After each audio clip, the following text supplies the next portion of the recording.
do some maintenance on this Sh150.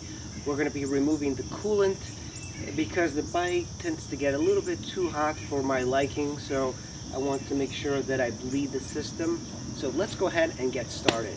First thing we're going to do is lift up the seat, and we're going to get 2 of these Phillips screws and we're going to remove it.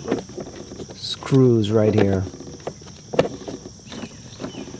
And now we should be able to pull this plastic out. Right, there we go. Removing this is that we are going to be reaching there's a bolt on top of this hose from the radiator that we need to remove. That's the bleeding bolt. We need to remove this. Our radiator is actually here in the front, which is pretty clever. And to do that, we are going to have to remove 2 screws that are back here. Handlebar, you have access to these screws. There we go. Put it aside. Using your flat screwdriver, move your handlebar to the other side and simply unscrew it. The reason I had some difficulty pulling it out that I didn't realize is that instead of pulling up, you should actually be pushing down and forward, because these tabs, they're very unusual because I've never seen them. Usually you have like this mushroom sort of tab, and that's what I was expecting, but this one, it's almost flat, so, and it goes over there, like this little tab here, and there's the other tab on the other side. This, it's actually a substantial piece of plastic. It seems like very well designed, and very glad that I opened this up. So first of all, this bike has no coolant here in the coolant bottle. It's got a little bit right at the bottom, but it's definitely, it just seems like a bike that was neglected. And I am going to be doing a lot of maintenance on it, including cleaning up all of this. I mean, this thing's seen quite a bit of dust, as you would expect on a bike with the radiator right up front. So that's a little disappointing, but that's pretty normal, losing a little coolant.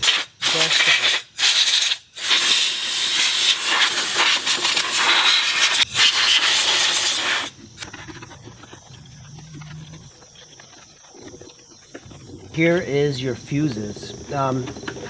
They're located in a space that's not too terrible to get to, but I always prefer to have fuses within easy access to, without having to remove any bolts. So, but the fuses on these don't seem to be going out very often. Over here, we're going to drain our coolant. And I forgot to mention, you should do this when the bike is cold. Otherwise you can get burned, but there is a drain bolt here. We're going to remove that, and then the coolant, whatever coolant is in the system, should flow out. For this removal of the drain bolt, you're going to use a 10mm, an extension like this, and of course your wrench. Let's remove the radiator cap. Sometimes you could have a little bit more. This is really stuck. This was definitely never removed ever. And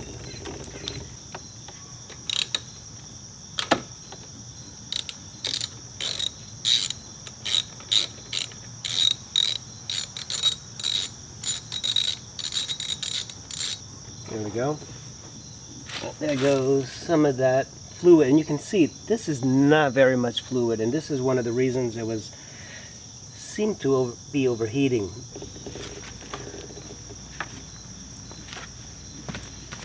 Oh, hey, there we go. Actually, it started shooting out. All right, that's a little bit more normal. I think there was some sort of kink in the system. I don't know why it didn't shoot off like this. This should be the way it comes out on a steady stream. Also, the drain bolt for the radiator near the water pump also has a washer that you should use a new one. So if you have a new one, put it in there. So to reach the bleed valve or the bleed bolt, you're going to use a tool like this. It's a 10mm to reach in here. and undo it. You can't get a regular socket in there. The bolt on top of this, in the metal part, is going to be the bleed valve. And it's right over there, that bolt where my finger is. I did remove the bolt, but now I have to remove the washer and the bolt. So what we have here is that bolt that I just removed. It's very difficult to remove this bolt, and you have to break it as far as using the wrench, and then you have to rely on your hands because it's such a tight space, and if you don't remove that side plastic, then you have to use your hands. But the last few threads are very difficult to remove. This crush washer, you should try and reuse or use a new one because they're very cheap, and there's a round side and a flat side, but it's made out of copper or brass or whatever, so you should get a new one and install it. You shouldn't use the same one. This is our coolant bottle, and you can pull this out to so one of the issues I saw right away is that my coolant bottle had very little coolant in there. Right now it's pretty empty, but I don't know if I even need to remove it. Generally, if you do a coolant change, you should remove whatever's in the coolant, but since there's none in there because it was low on coolant, I'm not going to replace it. This is what I'm going to be using. It's Peak antifreeze and coolant. It's already diluted with water. You don't need to do anything, and we're just going to fill it up. But before then, we're going to put the bolt in the water pump area, the drain bolt. Enough to just use your hand. Make sure you put in a new crush washer, 10mm in extension, and it's actually, this bike is very well engineered. There's hardly anything in the way of the drain bolt and stuff. And I'm just gonna give that one a little bit of a turn because I thought that was the drain, but the second bolt from the left is the drain. Just put this cloth here. Hopefully I'm not going to be spilling too much coolant, but I'm going to put this here just so it doesn't damage any of the plastic. Then I'm going to use a funnel. I'm filling this here on this. I am peaking on this side, and the bolt that I removed, which is this one, once the coolant starts to flow out of that bolt hole, that's the bleed, that's when you know you have enough coolant in the system. And that's it. Alright, I filled it a little bit too quick, and that is one of the problems. When you fill it too quick, and you're going to be putting the bolt back on there. These ratchet 10mm, and that's going to be able to get in there and tighten and loosen that bleed valve for the radiator. Tightening this bleed valve took quite a bit of time. If you can put in coolant without removing that, all the better. But if you want to make it easier for yourself, you can remove the side plastic. But I managed to do it, so now I'm just going to clean all of this up. The only thing left to do is fill this coolant with this bottle here with coolant. So I know that the radiator is full because it came out of the bleed valve. The only thing left to do is fill this coolant with this bottle here with coolant. And there is an upper and lower mark, and it doesn't use up a lot of the coolant. So just keep that in mind, that there we go, and it's gonna come out. Now it's at the lower. I wish this was a little bit darker so you can see it in the plastic. Alright, now it's at the upper level. Push it down. There should be like a snap to it. Coolant in there. I have not put my radiator cap in there. I do see the coolant as well over there. You can fill it up just a little bit more. So there is another way of bleeding this without the need of that bolt, and most of the time you can do that in motorcycles.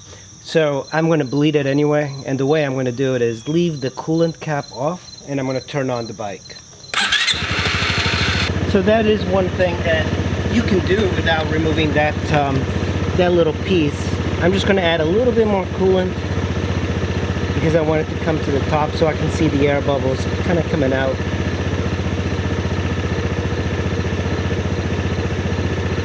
There we go.